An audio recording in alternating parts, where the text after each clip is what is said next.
നല്ല മഴയും തണുപ്പും കാരണം രാവിലെ കുറച്ച് താമസിച്ചാണ് കേട്ടോ എഴുന്നേറ്റത്. ഞെങ്ങിയും ചെരിങ്ങി രാവിലത്തെ കാര്യങ്ങളിൽ ഒരു വിധം അങ്ങോട്ട് ഒപ്പിച്ച് ഒരു കുളിയും പാസാക്കി പിന്നെ ഉച്ചക്കലത്തേക്കുള്ള തയ്യാറെടുപ്പാണ് കേട്ടോ. കുറച്ച് ദിവസമായിട്ട് മീൻകാരൻ്റെ വരവ് നോക്കിയിരിക്കുക അല്ലാതെ മീൻ കിട്ടാൻ യാതൊരു വഴി ഉണ്ടായിരുന്നില്ല കേട്ടോ. എന്നാൽ പിന്നെ ഇന്ന് കുറച്ച് ചിക്കൻ അങ്ങോട്ട് മേടിച്ച് ചിക്കൻ കറി വെക്കാന്ന് കരുതി കേട്ടോ. കഴിഞ്ഞ തവണ തയ്യാറാക്കിയ ഉരുളക്കിഴങ്ങും തേങ്ങാപ്പാൽ ഒഴിച്ച് വെച്ചിട്ടുള്ള നമ്മുടെ കിഡിലും ചിക്കൻ കറി ഇവിടെ എല്ലാവർക്കും ഭയങ്കര ഇഷ്ടമായിട്ടോ. അപ്പോൾ ഇന്നും സെയിം റെസിപ്പി തന്നെ ഫോളോ ചെയ്യാന്ന് കരുതിയിട്ട് ആ സവാളയൊക്കെ നല്ല പോലെ ഒന്ന് വഴറ്റി മസാലപ്പൊടികളൊക്കെ ചേർത്ത് അതൊക്കെ മൂത്ത് വരുമ്പോൾ കഴുകി വൃത്തിയാക്കി വെച്ചിട്ടുള്ള ചിക്കനും അതുപോലെ തന്നെ കട്ട് ചെയ്ത് വെച്ചിരിക്കുന്ന ഉരുളക്കിഴങ്ങും കൂടി ചേർത്ത് എല്ലാം കൂടെ നല്ല പോലെ ഒന്ന് ഇളക്കി യോജിപ്പിച്ച് സ്ലോ കുക്ക് ചെയ്യാനായിട്ടാണ് കേട്ടോ വെച്ചേക്കുന്നത്. പാകത്തിനുള്ള ഉപ്പ് കൂടി ചേർക്കണം. അപ്പോഴത്തേക്കും നമുക്ക് ഉപ്പേരിക്കുള്ളതൊന്നും ഇന്ന് തയ്യാറായിട്ടുണ്ടായിരുന്നില്ല. ഒരൊഴിച്ച് വെച്ചിരുന്ന തൈര് നല്ല പോലെ ഒന്ന് പൂളിയായിട്ടുണ്ടായിരുന്നു. അതിനകത്തോട്ട് കുറച്ചധികം തന്നെ സവാള കട്ട് ചെയ്ത് ചേർക്കുന്നുണ്ട് കേട്ടോ. പിന്നെ കുറച്ച് കാന്താരി മുളകും കൂടി പൊട്ടിച്ചെടുത്തിട്ടുണ്ടായിരുന്നു. അതും ഒരു കഷ്ണം ഇഞ്ചിയും കുറച്ചധികം കറിവേപ്പിലയും കൂടി ചതച്ചെടുത്ത് എല്ലാം കൂടെ ഒന്ന് ചേർത്ത് കൊടുക്കുന്നുണ്ട്.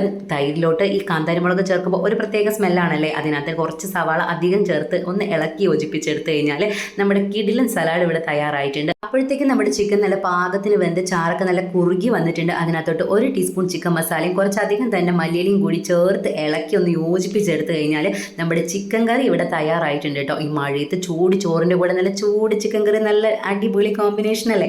അപ്പോൾ ഇതാ നമ്മുടെ ചിക്കൻ കറിയൊക്കെ ഇവിടെ തയ്യാറായിട്ടുണ്ട്. അങ്ങനെ നമുക്ക് ഊണ് വിളമ്പാം. അങ്ങനെ നമ്മുടെ ഊണ് ഇവിടെ കാലായിട്ടുണ്ട്. ഒരു സിമ്പിൾ ലഞ്ചാണ് കേട്ടോ. അപ്പോൾ ഇതാ എനിക്ക് ആവശ്യത്തിനുള്ള മട്ടേരി ചോറാണ്, നല്ല ചൂട് ചോറാണ്. അതിൻ്റെ മുകളിലോട്ട് കുറച്ച് ചിക്കൻ കറിയും കുറച്ച് കടലക്കറിയും കുറച്ച് മാങ്ങച്ചാറും പിന്നെ നമ്മുടെ തൈര് സാലഡും ഇത്രയും കൂട്ടിയിട്ട് ഇന്നത്തെ ഉച്ചയൂണ് നല്ല ഗംഭീരമായിട്ടുണ്ട്. ഞാനും എൻ്റെ ഉണ്ണിമോനും കൂടിയിട്ട് നല്ല അടിപൊളിയായിട്ട് തന്നെ മാമുണ്ട് കേട്ടോ. അപ്പോൾ നമ്മുടെ വീഡിയോ ഇത്രയുള്ളൂ. ഇഷ്ടപ്പെട്ട ലൈക്ക് ചെയ്യാൻ മറക്കരുത്. Tata bye bye, see U.